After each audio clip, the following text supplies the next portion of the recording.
ठीक आहे. पान गेम मला माहिती नाही खुर्ची बसते का तुझी म्हणून बोलायचे. झालं ठीक आहे बोलायचं का?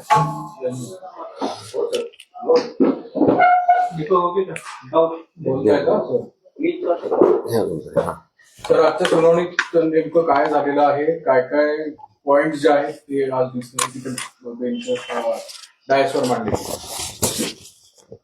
आपण सकाळी ज्याप्रमाणे बोललो होतो तसेच महत्वाचे मुद्दे आज सुनावणीमध्ये आले.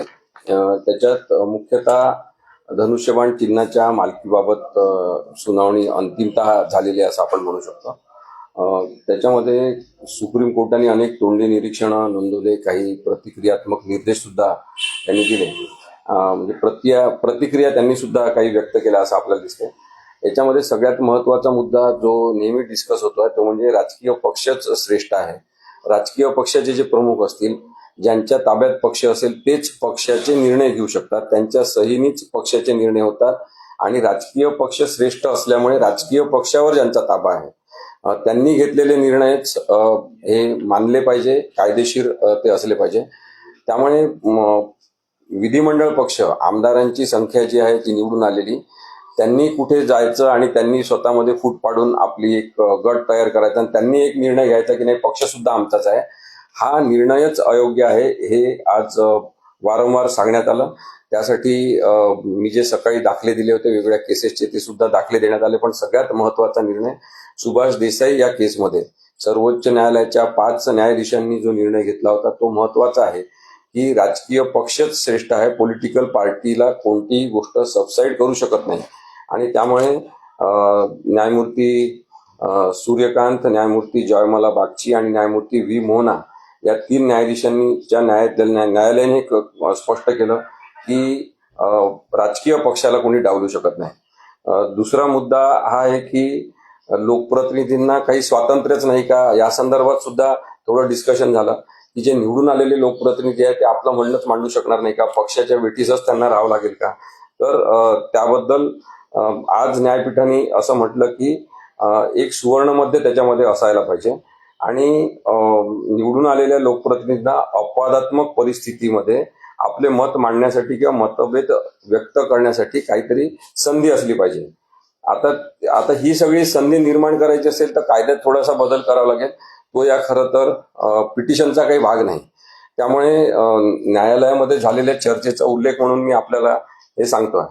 आता उद्धव ठाकरेंतर्फे हे सातत्याने सांगण्यात आलं की निवडणूक आयोगाच्या पूर्वीच्या निर्णयावर आमचा आक्षेप आधीपासून आहे.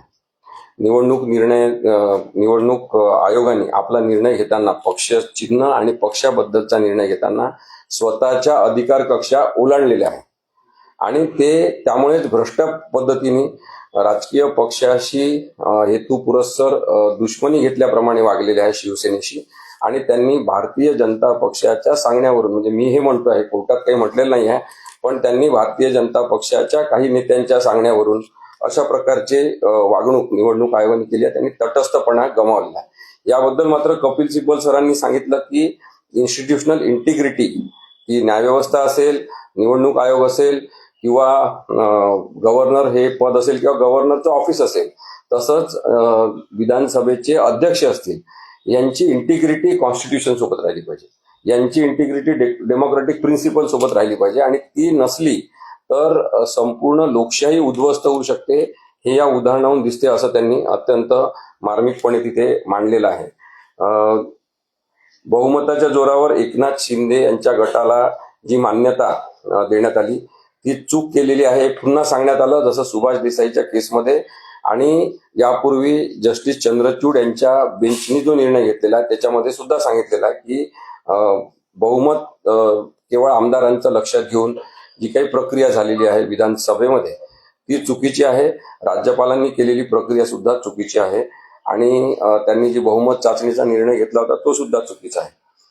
पक्षांतर बंदी कायदा जो 10व्या अनुसूचीनुसार आहे त्याच्यामध्ये कोणत्याही विलिनीकरणाशिवाय पक्षाचा ताबा घेण्याची किंवा विधिमंडळातील फुटीला मान्यता देण्याची परवानगी नाही, हा युक्तिवाद सुद्धा करण्यात आला. आता यानंतर शिंदे गटातर्फे त्यांचे वकील पुढच्या तारखेला मांडणी करतील आणि पुन्हा काही मिनिटांचा कालावधी हा कदाचित 10-15 मिनिटांचा कालावधी हा आम्हाला सुद्धा दिला जाईल बाजू मांडण्यासाठी उद्धव ठाकरे यांच्या मूळ शिवसेनेतर्फे. तेव्हा कपिल सिब्बल सर आणि ॲडव्होकेट देवदत्त कामत हे पुन्हा काही मिनिटं बाजू मांडतील की उर्वरित मुद्दे जे आहेत ते कव्हर करण्यासाठी. परंतु संविधानिक दृष्टिकोनातून अत्यंत स्पष्ट अशी केस आहे, न्यायालयाच्या लक्षात आलेलं आहे असं नक्की म्हणता येईल. तर तुम्हाला अपेक्षा आहेत का की निर्णय तुमच्या बाजूने होईल? हा निर्णय मी आधीपासून सांगतोय की हा निर्णय संविधानाच्या दृष्टीने उद्धव बाळासाहेब ठाकरे यांच्याच बाजूने लागायला पाहिजे. तशी अपेक्षा संविधानाची आणि लोकशाहीची आहे. परंतु कोणी जबाबदारी झटकण्याचा प्रयत्न मुद्दामून केला तर आपल्याला सांगता येत नाही की एखादा वेगळा निर्णय सुद्धा येऊ शकतो. कारण की मी हे सतत सांगण्याचा प्रयत्न करतोय की वकिलांचं काम आहे की त्यांनी न्यायालयाला न्यायापर्यंत घेऊन जाण्यासाठी, न्यायाच्या दरवाजापर्यंत नेण्यासाठी आणि सत्य दाखवण्यासाठी स्वतःच्या बुद्धिमत्तेचा वापर केला पाहिजे.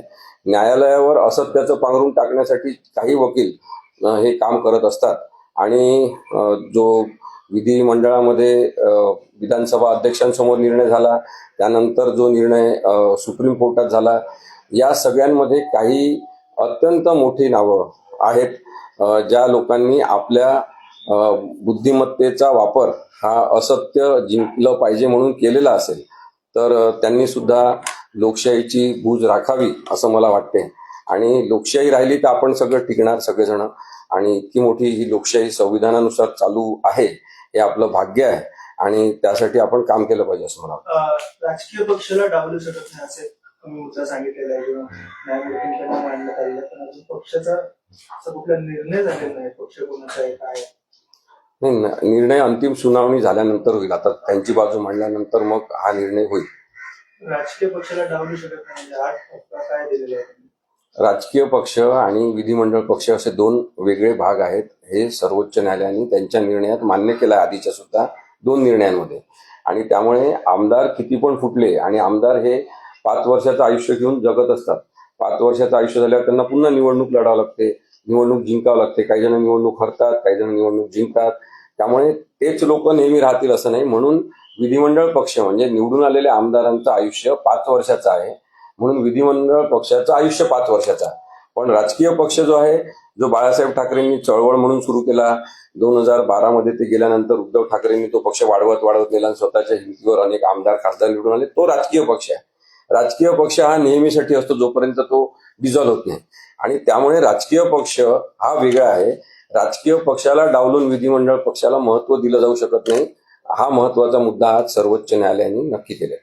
तर आता त्यांच्या बाजूनी व्हीपच्या बद्दल काय झालं?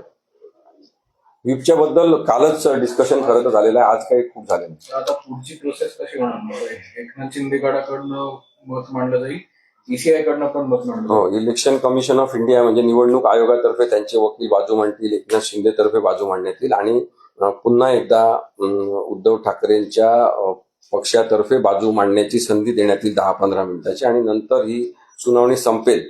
त्यानंतर कदाचित निर्णयासाठी राखीव ठेवण्यात येईल ही केस काही दिवसांसाठी आणि मग निकाल लागेल. कधीपर्यंत अपेक्षित होतं? आता ज्या वेगवान पद्धतीने न्यायालय ही सुनावणी घेत आहे तशाच पद्धतीने घेतलं तर हा निर्णय 1 महिन्यात सुद्धा लागू शकतो.